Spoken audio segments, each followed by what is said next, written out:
I believe I'm the best candidate for the job because I have a proven record of fighting for our conservative values. For the past 22 years as a prosecutor, I've dedicated my life to fighting crime and making our communities a safer place to live, worship, and raise a family. My office has worked to prosecute 20,000 cases and collected more than $20 million from drug dealers and used that money to help strengthen law enforcement and make our communities safer. I'll use that same experience fighting for our values here and take that same spirit to Congress to fight for Mississippi there. I hope to continue working to make Mississippi a safer place and also a more prosperous place with opportunities for our children and grandchildren in the future. As a husband and father, Haley and I have 2 teenage sons. We want them to have good opportunities for careers here so they stay in Mississippi. That means we need an environment where the government gets out of the way so that private sector can create more jobs.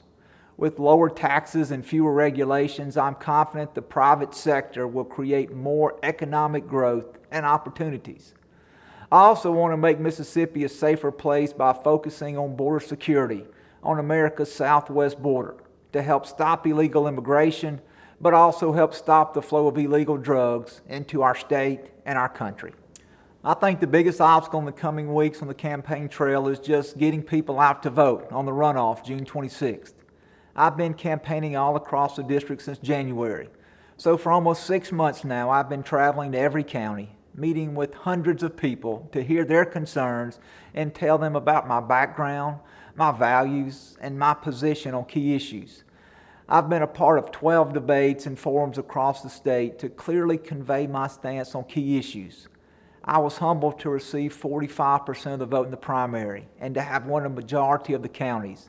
But I'm working as hard as I can to continue to earn people's vote and to remind them of the important runoff on June the 26th. This race is not over yet. We have a runoff election on June 26th, and if I'm fortunate enough to win that, there's a general election in November. So I don't take anything for granted at all.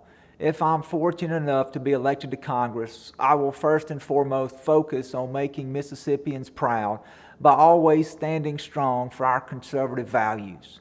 I will also work every day to make our state and country a better place for our children and grandchildren, and I will always work to make sure that we remain one nation under God.